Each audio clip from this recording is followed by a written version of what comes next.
Okay, I'm so not put together today, but I don't care. I gotta take my grandmother somewhere here in a little while.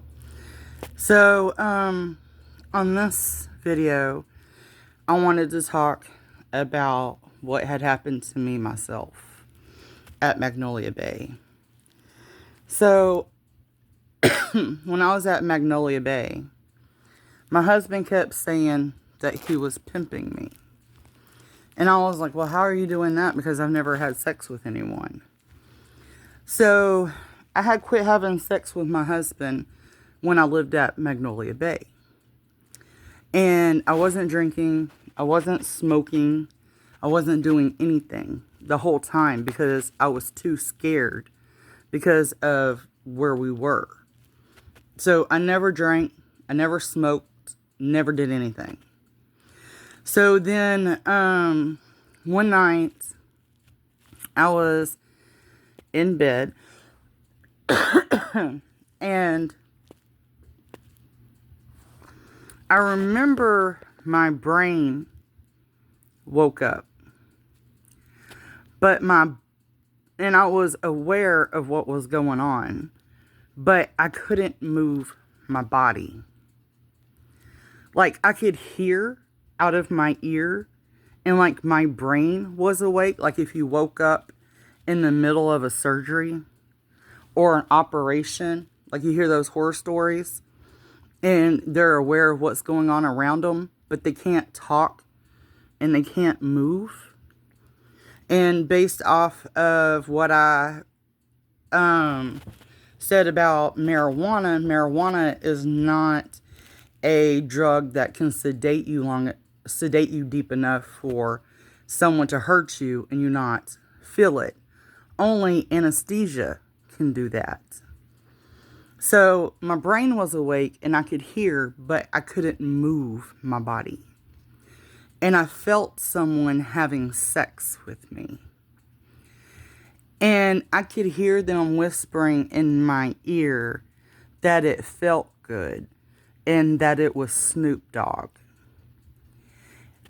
I think it was little Joshua that was in there that night, but I don't know for sure. All I know is when I woke up the next morning, my husband was standing in front of the window and he threw his head back and laughed. And he said, I even let you feel it. He said, I even let you feel it. And so I've been terrified of having sex with men ever since because I was getting drugged out and raped. And they kept saying that they were selling me.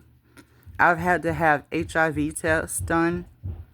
And I got to take another HIV test next month because I haven't had sex with anyone in the past 6 years. And I don't plan on dating or having sex until after the divorce is started and we're, getting it finalized. And then maybe I'll think about dating. But as far as it goes with having sex, obviously I'm not going to do that right now. But, because of mental problems, I haven't worked through them yet, like I thought I had. But, so yeah, I'm a rape victim. I'm a domestic violence rape victim. And when we go to court, the truth is going to come out, some horrible things about my husband that even my family's denying. But it's true.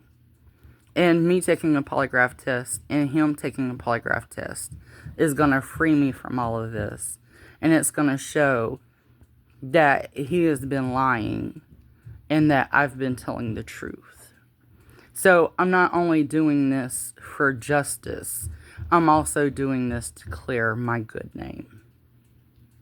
So hell hath no fury like a woman scorned. And I be damned if I'm not a woman scorned. And these are my stories, and this is why. Peace.